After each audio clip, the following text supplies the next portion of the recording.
ৰি এক্সাম নহয়, কাৰণ এক্সাম হোৱাই নাই, গতিকে ৰি এক্সামিনেশ্যনৰ কথাটো অহা নাই। গতিকে বিশেষ পৰীক্ষা এটা তেওঁলোকৰ কাৰণে অনুষ্ঠিত হ'ব আৰু এইটো দেৰি নহয়, খুব সোনকালে।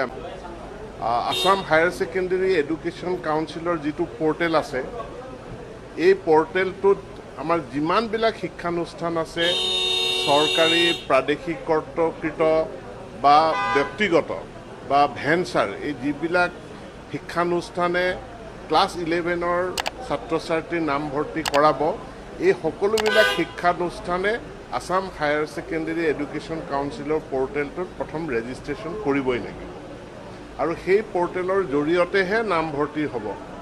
মই আকৌ ক'ব বিচাৰিম যে চৰকাৰী প্ৰাদেশিকৃত শিক্ষানুষ্ঠানসমূহৰ উপৰিও আমাৰ যিসমূহ ব্যক্তিগত আছে বা প্ৰাইভেট ইনষ্টিটিউশ্যন আছে বা যিসকল ভেঞ্চাৰ বুলি যিসকল নিজকে চিহ্নিত কৰে, এই সকলোবিলাক শিক্ষানুষ্ঠানে এই পৰ্টেলটোত প্ৰথম পঞ্জীয়ন কৰিব লাগিব। ছাত্ৰ ছাত্ৰীসকলে তেওঁলোকৰ ৰোল নাম্বাৰটোৰ জৰিয়তে তেওঁলোকেও ইয়াতে পঞ্জীয়ন কৰিব আৰু তেওঁলোকে কোন বিদ্যালয়ত বা মহাবিদ্যালয়ত নামভৰ্তি কৰিব পাৰে তাৰ কাৰণে তেওঁলোকে 5টাকৈ অপশ্যন দিব পাৰিব আৰু এই 5টা অপশ্যন পোৱাৰ পাছত সেই নিৰ্দিষ্ট মহাবিদ্যালয়বিলাকে বা বিদ্যালয়বিলাকে সেই পৰ্টেলৰ পৰাই কাক নামভৰ্তিৰ কাৰণে ছিলেকশ্যন কৰিব বা যোগ্য বিবেচিত কৰিব, তাৰ এখন তালিকা তেওঁলোকে তাতে এপ্ৰুভ কৰিব। আমি মূলতঃ ব্যৱস্থাটো গ্ৰহণ কৰিছোঁ এই কাৰণেই যে বহু সময়ত দেখা গৈছে যে বহুতে ছিট ব্লক কৰে, 2-3খন কলেজত ছিটটো ব্লক কৰে বা 2খন কলেজত বা 2খন স্কুলত তেওঁলোকে নামভৰ্তি কৰে, পিছত গৈ এখনত থাকে, এখনত তেওঁ নাথাকে।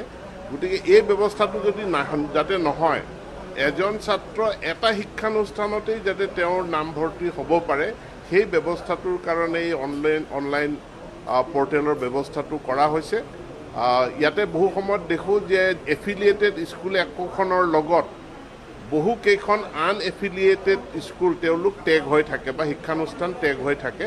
তেনেকুৱা অনুষ্ঠানৰ ক্ষেত্ৰতো কোৱা হৈছে যে প্ৰত্যেকে ৰেজিষ্ট্ৰেশ্যনটো কৰিব লাগিব।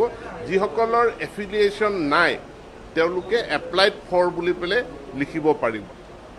যিবিলাক বিদ্যালয় শিক্ষানুষ্ঠানৰ এফিলিয়েশ্যন নাই তেওঁলোকে এপ্লাইড ফৰ বুলি তেওঁলোকে তাতে পঞ্জীয়নভুক্ত কৰিব আৰু কোন ষ্টুডেণ্টক নামভৰ্তি কৰে এই গোটেই কথাখিনি যাতে তাতে মনিটৰিং কৰিব পৰা যায়।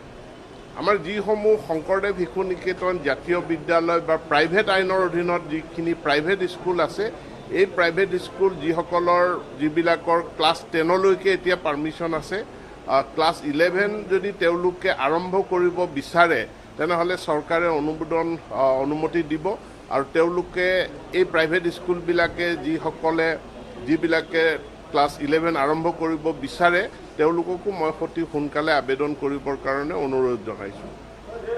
বাকী যি আমাৰ ডিগ্ৰী কোৰ্চৰ কাৰণে এডমিশ্যন, আমি 20% আসন মহাবিদ্যালয়সমূহক বৃদ্ধি কৰিবৰ কাৰণে অনুৰোধ জনাইছোঁ আৰু লগতে যে 2টা শিফ্ট, এইটো আমাৰ আগতে আছিলে বহু মহাবিদ্যালয়ত ডে শিফ্ট থাকে, ইভিনিং শিফ্ট থাকে।